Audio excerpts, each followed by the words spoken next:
আসসালামু আলাইকুম সম্মানিত দর্শক, আপনারা হয়তো ইতিমধ্যেই জেনে গিয়েছেন বিবিসির খবর অনুযায়ী ইতিমধ্যে তাবলিগ জামাতকে কেন্দ্র করে সাতপন্থী এবং জুবাইরপন্থীদের মধ্যে মারামারি হয়েছে এবং এখানে 144 দ্বারা জারি হয়েছে। কারণটা কি, এখানে 4 জন মুসল্লি মারা গিয়েছেন। তো আপনারা বিগত কয়েক বছর থেকে দেখে আসছেন যে প্রতি বছরই যখন তাবলিগ জামাতের সময়টা আসন্ন থাকে, জুবাইরপন্থী এবং সাতপন্থী যারা আছেন তাদের মধ্যে কে আগে তাবলিগ জামাত শুরু করবেন এই বিষয়টা নিয়ে তাদের মধ্যে চরম মারামারি হয়। সরকারও এটা নিয়ে বিব্রত বোধ করে। কারণটা কি, তারা চাইলেই আসলে অনেক কিছু বলতে পারেন না, প্রশাসন চাইলেই অনেক কিছু বলতে পারেন না, কারণ যেহেতু এখানে ধর্মীয় গুরুত্বপূর্ণ একটা ইস্যু আছে। তো এই বছর যে কাজটা তারা ঘটিয়েছেন, যে তারা দুই গ্রুপের মধ্যে তারা মারামারি করলেন, 4 জন ধর্মপ্রাণ নিরীহ মুসল্লি এখানে মারা গিয়েছেন। এই যে কাজগুলো তারা করছেন, আমরা যাদেরকে ধারণ করি বা যাদের কথা শুনে মানুষ ধর্মের প্রতি আসবে বা যারা অহিংসার পথ অবলম্বন করবে, তারা কি করছেন, তারা প্রতি বছর মারামারি করছেন। তারা মারামারি করে এখানে মানুষ মারা যাচ্ছে।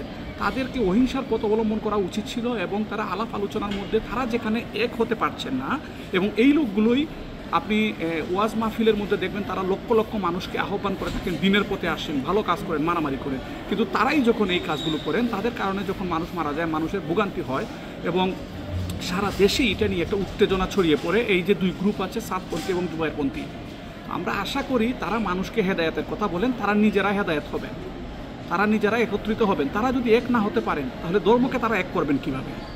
তো আমরা আশা করব যারা জুবাইরপন্থী সাতপন্থী যারা আছেন, অন্ততপক্ষে এই মুভমেন্টে তারা যাতে এক হয়ে যান, ভেদাভেদ বলে এক হন, এক হয়ে এই যে হানাহানি, মারামারি, খুন, রাহাজানি, রক্তপাত আমরা চাই না।